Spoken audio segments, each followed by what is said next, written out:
Goeiedag geliefde disipel van Jesus en baie welkom by nog 'n episode van In Jesus Bybelstudie. Iemand het my onlangs die vraag gevra, hoe bly ek in Jesus? Of ons kan dit ook so vra, hoe hou ek my fokus op Jesus? En dit my laat dink, as een persoon daardie vraag het, dan moet daar sekerlik nog mense wees wat wil weet.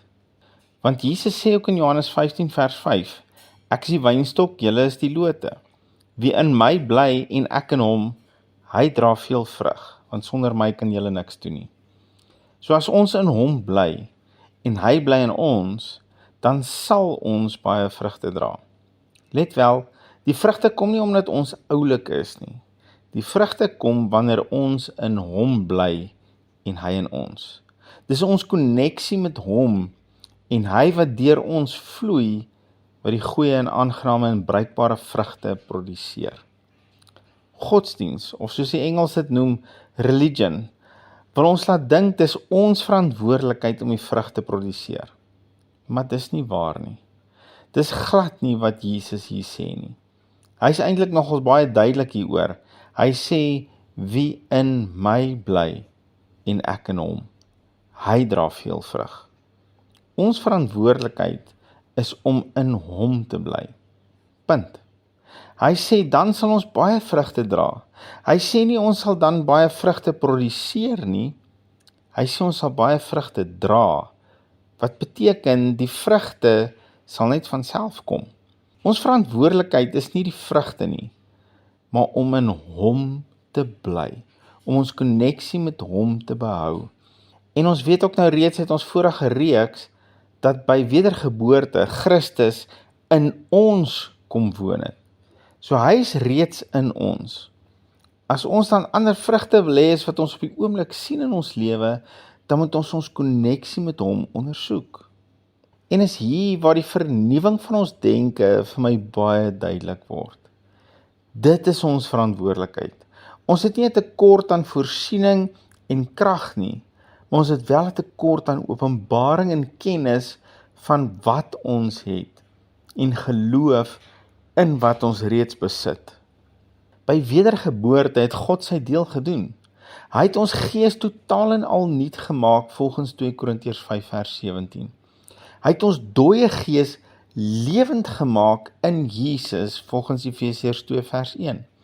En hy het ook in Jesus ons verlos uit die mag van die duisternis en ons oorgebring na die koninkryk van Jesus volgens Kolossense 1 vers 13. Soveel so, dat ons nou reeds in Jesus aan die regterhand van Abba Vader sit, volgens Efesiërs 2 vers 6. En volgens Efesiërs 1:19 het ons reeds dieselfde krag in ons wat Jesus uit die dood uit opgewek het. En ons kan aangaan en aangaan. Die punt is net dat God reeds uit genade alles gedoen het. Hy het reeds vir ons 'n nuwe perfekte identiteit geskep, die identiteit van seun van God, en vir ons reeds die perfekte posisie gegee aan sy regterhand. En dan het hy ons reeds toegerus met alles wat die hemel het, met die volheid van die Godheid, volgens Kolossense 2 vers 9 en 10, en hierdie volheid van die Godheid is reeds in ons.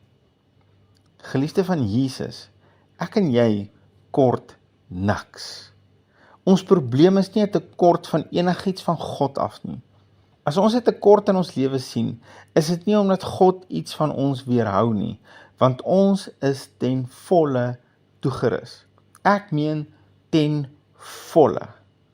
As ons 'n tekort in ons lewe sien, dan is dit eenvoudig omdat ons nog nie ons gedagtes in daai area vernuwe het nie. En ek sê dit nie om jou te laat sleg voel nie, inteendeel, ek sê dit om ons vry te maak.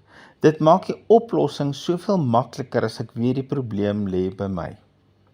Want as die probleem by God was, as God besig was om iets van jou te weerhou, sê my, wat sou jy doen om hom van plan te laat verander? Wat sal jy as mens doen om die almagtige God te kry om vir jou iets te doen wat hy nie eintlik wou doen nie? Wat gaan jy doen? Ophou eet? Dink jy as jy honger genoeg is, gaan jy God se arm draai? Gaan jy meer bid?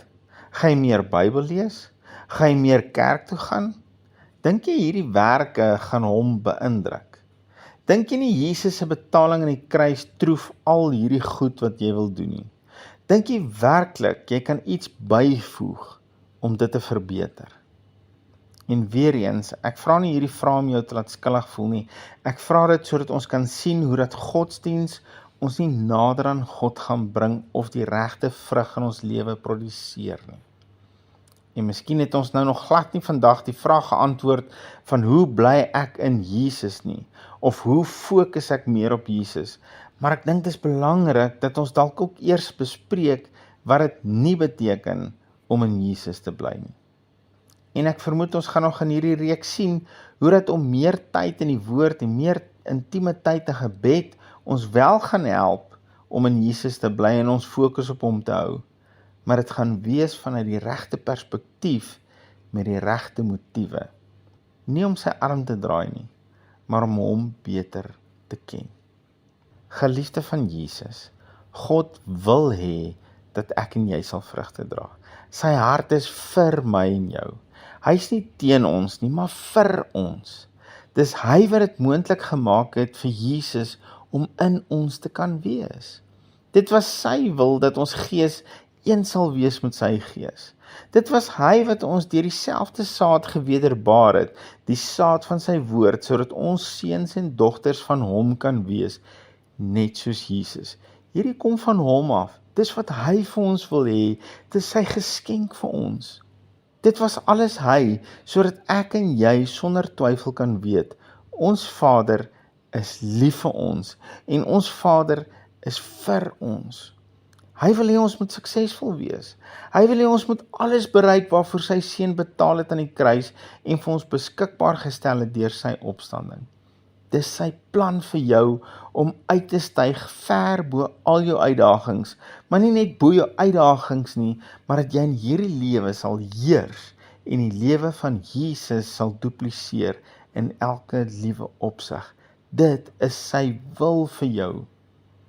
Sy wil vir my en jou is goeie vrugte en hope daarvan, en dis makliker as wat ons dink. Here Jesus, dankie vir u woord. Dankie dat u ons vandag kom bemoedig en vir ons kom bevestig. U is in ons en ons het meer as wat ons nodig het. Ons het alles wat ons nodig het om in hierdie lewe te kan heers. Om in hierdie lewe te kan bereik wat u graag wil hê ons moet bereik. Om u drome en u gedagtes vir ons in hierdie lewe te kan uitleef. Dankie Here dat u deur u woord vir ons hierdie dinge gaan openbaar en ons gaan help om ons gedagtes te vernuwe. Ek eer u vir u liefde vir ons. In Jesus naam. Amen. Geliefde van Jesus, hou jou oog op hom en jou neus in sy woord. Shalom.